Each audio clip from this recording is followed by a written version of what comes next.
Estamos de volta, segundo bloco do Código Aberto dessa semana. Nós estamos conversando um pouquinho sobre lei, sobre alterações que foram feitas na lei e o que isso tem a ver com o tempo do fim. Nós saímos do primeiro bloco lendo o texto de Daniel, onde Daniel está descrevendo uma sucessão de reinos.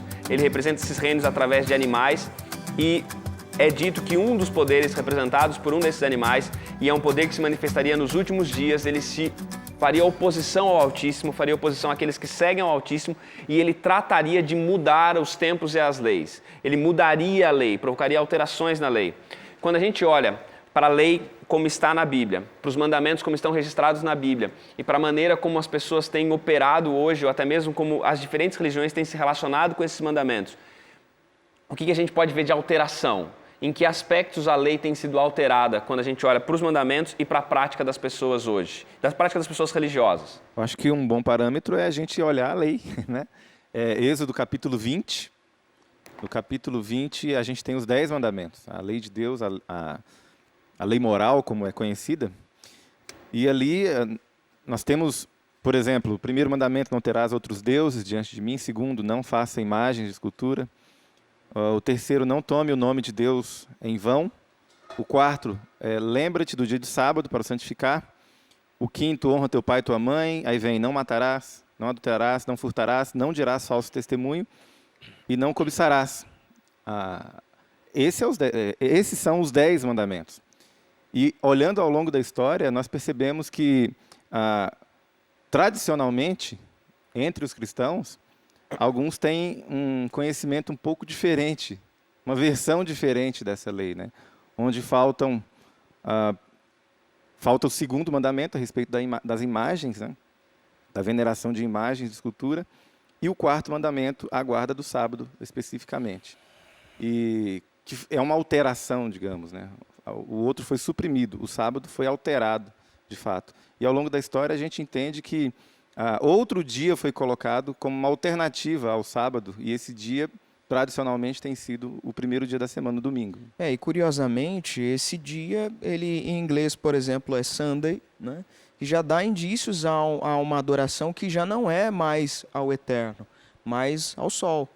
Então, você vê um sincretismo religioso acontecendo a partir do momento em que pessoas decidiram não mais seguir a vontade de Deus e colocar ali suas próprias vontades dentro daquilo que Deus havia escrito com o seu próprio dedo. Mas é comum a gente pensar que nas justificativas para essa alteração, quando a gente fala de forma específica do quarto mandamento, da mudança, da retirada da guarda, não é mais o sábado, então a gente transfere a autoridade, a guarda do sábado para outro dia, a gente percebe que geralmente o argumento em favor disso repousa em duas coisas.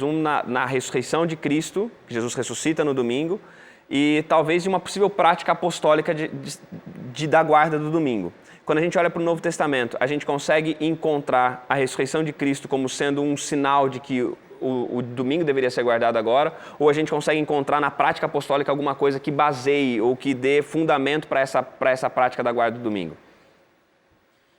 A gente vê, não só no tempo de Jesus, mas especialmente em Atos, a gente vê várias vezes em que os cristãos primitivos guardaram o sábado, em que há vários relatos na Bíblia, em Lucas, e depois a gente vê em Atos 13, Atos 16, dizendo que os cristãos primitivos se reuniam no sábado, iam aos sábados para a sinagoga. Tem até um episódio que eles vão para um lugar aberto, perto de um rio, e falam das escrituras lá. Então, em momento algum, a gente vê mesmo, depois que Jesus ressuscitou no domingo, a gente vê algum episódio em que Jesus disse, olha, esse domingo aqui ele é tão importante que a partir de agora o sábado não é mais sábado e a guarda o dia sagrado vai ser no domingo. Isso confirma que Antigo Testamento e Novo Testamento, o que a gente tem dito desde o início da temporada, que toda a Bíblia ela não se contradiz e que Deus é o mesmo ontem, hoje e sempre. Então, não há indícios dessa mudança do dia. E, por outro lado, ela falou do sábado, mas, por outro lado, o primeiro dia da semana, o domingo, né, também aparece na Bíblia, mas sem nenhum sentido especial de culto, de adoração a Deus. João, capítulo 20, verso 19 a 23, menciona que os discípulos estavam reunidos no primeiro dia, e algumas pessoas usam esse fato, após a ressurreição de Jesus, né, como um indício. Olha aí, está vendo? Eles estão guardando, né, esse dia e tal. Mas se você ler o texto, ali menciona que eles estavam reunidos com medo dos judeus, eles estavam escondidos, né? Era uma reunião, um esconderijo, na verdade. Não era uma reunião de culto. Não, eles estavam morrendo de medo e escondidos ali. E assim vai, em todas as vezes que o primeiro dia da semana aparece no Novo Testamento, que são poucas vezes, não há nenhuma conotação de culto, assim. Eles partiam o pão no primeiro dia, né? Eles faziam ali um junta-panelas. Então, ou é um aspecto social ou uma reunião como essa, que era uma reunião, a gente está com medo, um esconderijo. E é interessante, pastor, falar sobre um pouquinho disso, porque Satanás ele é muito astuto em não deturpar totalmente a verdade, mas ele é astuto em assim, mudar um pouco a verdade para que nós, leitores da Bíblia, entendamos errado essa guarda do sábado. E nos tempos do fim, nós sabemos que muitos irão se perder por essa falta de conhecimento da Bíblia em relação à guarda do sábado.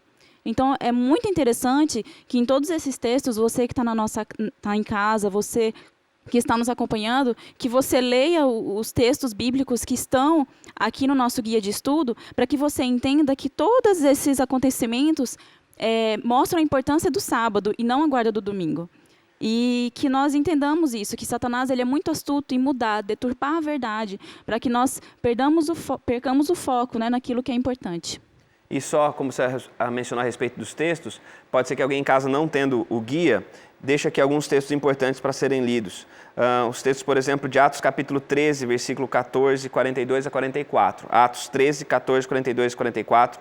E Atos 16, versículo 12 e 13. São episódios na igreja cristã primitiva, são episódios descritos no livro do Atos dos Apóstolos, onde os apóstolos e a igreja cristã daquele tempo estava reunida para ações de culto no dia de sábado. Esse de Atos 16 eu acho que é o mais legal, assim, o mais interessante, porque muita gente acha assim, claro que eles se reuniam no sábado, porque eles iam na sinagoga para evangelizar e tudo. Tinha que ser no sábado. Quando que eles iriam encontrar os judeus reunidos, né, em outro dia?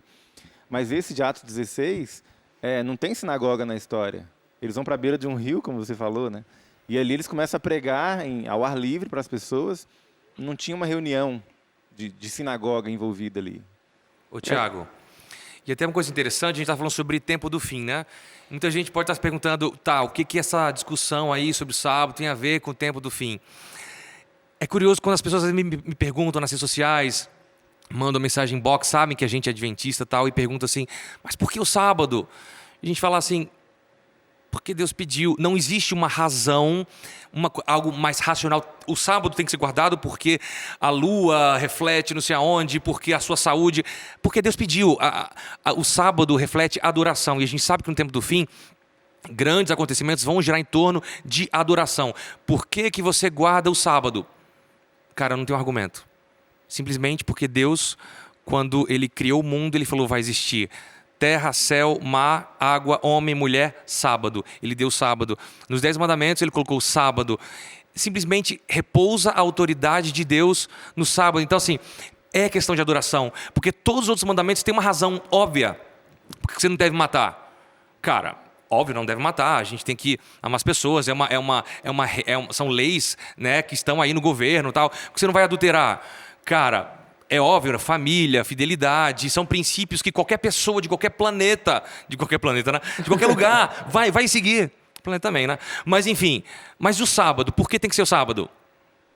Eu não tenho uma outra explicação a não ser a soberania e assim, Deus disse e eu cegamente, mesmo sem entender, eu obedeço. E isso explica também, pastor, por que o ataque ao sábado. Sim. Justamente porque o sábado é essa questão de autoridade. Não tem muita... Porque Deus mandou. Então, se eu quero atacar a autoridade de Deus, esse é o melhor mandamento para isso, digamos, né? Ezequiel 20, no Antigo Testamento, Ezequiel 20, versículo 12, diz que o sábado é um sinal entre Deus e o seu povo. E no versículo 20 diz assim, o sábado servirá como um sinal entre Deus e o povo para que saibam que eu sou o Senhor, o vosso Deus. É um sinal da autoridade de Deus. Se eu quero atingir a autoridade de Deus, eu tenho que derrubar esse sinal. Como que o sábado é um sinal da autoridade de Deus? O que há no sábado que mostra isso? Mostra essa autoridade, mostra essa soberania de Deus? No próprio mandamento, né, deixa claro, né, ele justifica, né, vocês vão guardar o sábado. Por quê? Porque em 6 dias eu criei tudo e no sétimo eu parei. Eu sou o Criador de vocês. Eu sou o dono de tudo, né? Ali e no começo dos 10 mandamentos ele fala, né? Eu sou o Senhor que tirei vocês do Egito, eu libertei vocês, por isso agora vocês vão me obedecer. E quando chega no sábado ele fala assim, eu sou o Criador. Eu criei vocês. Então vai parar no sábado, todo mundo, né? Para ter uma comunhão especial comigo nesse dia. Eu acredito que quando nós paramos para pensar um pouco na criação de Deus durante esses 6 dias e o sétimo para descanso, acho que Deus ele quis colocar na nossa mente que Ele fez tanto por nós durante 6 dias e criou com tanto cuidado todos os detalhes desse mundo. E aí vem o sétimo dia para a gente deixar eternizado na nossa mente esse amor de Deus por nós que é imensurável, que é grande o suficiente para entender o plano da salvação. Então é muito importante entender que o sábado tem esse papel, autoridade. Ele mandou. E ele, por esse amor, ele mandou, guardem o sábado. Que isso vai ter uma importância tão grande na vida de vocês, que vocês vão descansar nele nesse dia. O sábado ele também tem uma função didática, no sentido de mostrar como que a gente recebe bênçãos de Deus, ao invés da gente fazer pelas nossas próprias forças. Então ele diz, olha, descansa você, a sua casa, teu servo, teu jumento, até o jumento. Então ele dá um dia para que você se lembre de que tudo que você tem vem das mãos de Deus, porque afinal de contas Ele é o Criador, Ele é o provedor. E não é só um símbolo de graça somente no Velho Testamento. O próprio Cristo, quando morre na sexta-feira, descansa no sábado e volta somente no domingo. E é interessante falar um pouquinho sobre o sábado, levar um pouco para a nossa vivência prática. Nós, adventistas do sétimo dia, vou falar sobre mim, assim. Eu não consigo imaginar minha vida sem o sábado. Passa a semana com tantos problemas, com tantas coisas, chega o sábado e eu fico pensando, Jesus passou a eternidade pensando em um dia especial para mim, para descansar e pensar nessa criação. Como é que a gente consegue viver sem o sábado? Como é que a gente consegue viver nessa correria do dia a dia e não parar no sábado para lembrar dessa criação? E assim, o diabo não foi só astuto em mudar a lei do sábado para o domingo, mas também deturpar o próprio sábado. Porque aí ia falar, eu guardo o sábado. Mas será que a gente guarda do jeito certo? A gente também tem que pensar nisso. Sim. O sábado, ele é sagrado. Então, nós temos que entender o motivo do sábado, o motivo da guarda do sábado. E só antes de avançar nisso, porque acho que a gente vai ter que gastar um tempo pensando sobre o sábado e a gente pode, talvez, no próximo bloco, ainda pensar a respeito do como fazer, mas ainda voltando só um pouquinho a respeito da mudança, porque, assim, o que a gente entendeu é que essa mudança não é algo que vem da Bíblia. Então, não há fundamento, até se a Bíblia é tão explícita em falar do sábado, uma mudança deveria ser explícita também, não confiar na interpretação humana. Então, se não existe na Bíblia, se a Bíblia não é fonte de onde se bebe para entender essa mudança, essa alteração de dia de guarda, de onde vem? Como é que a gente chegou, então, num tempo em que o mundo cristão simplesmente entende que é outro dia para ser guardado? Lá em Daniel 7, voltando ao texto que a gente leu no começo, 7:25, ali você tem 4 reinos, como foi explicado, e essa mudança acontece, os reinos são Babilônia, né, Medo-Pérsia, a Grécia e Roma. E a mudança acontece nesse período de Roma, ou seja, historicamente, se você for estudar esse assunto mais a fundo, você deve procurar essa mudança no período do Império Romano. Alguma coisa, alguém, algum poder, durante o período do Império Romano, fez essa alteração ali na lei. E historicamente, quando você vai buscar isso, você não encontra ou tem dificuldade para encontrar citações do primeiro dia da semana como o dia do Senhor, né, na literatura cristã, a não ser a partir do 2º século ali, né? E você percebe que é um processo, até a oficialização no século IV. Então foi uma coisa paulatina, né? Como no Éden, né? Sutilmente até chegar a um ponto de falar abertamente, né? O contrário do que Deus falava. E ainda hoje, muitas pessoas tentam burlar e tentar deturpar, na verdade a palavra certa, tentar adaptar a lei de Deus às próprias necessidades, né? E muitas pessoas já me perguntaram, assim, mas por que o sábado? Na minha vida, o dia que eu posso guardar é a quarta-feira. Na minha vida, o dia que eu posso guardar é a segunda-feira. Por que Deus não entende com a misericórdia dele que eu posso escolher um dia no qual eu vou me dedicar muito mais do que eu me dedicaria no sábado, porque meu serviço não permite no sábado, porque as circunstâncias da minha vida não permitem no sábado. E a gente volta ao que o Lidic falou. Deus instituiu o sábado.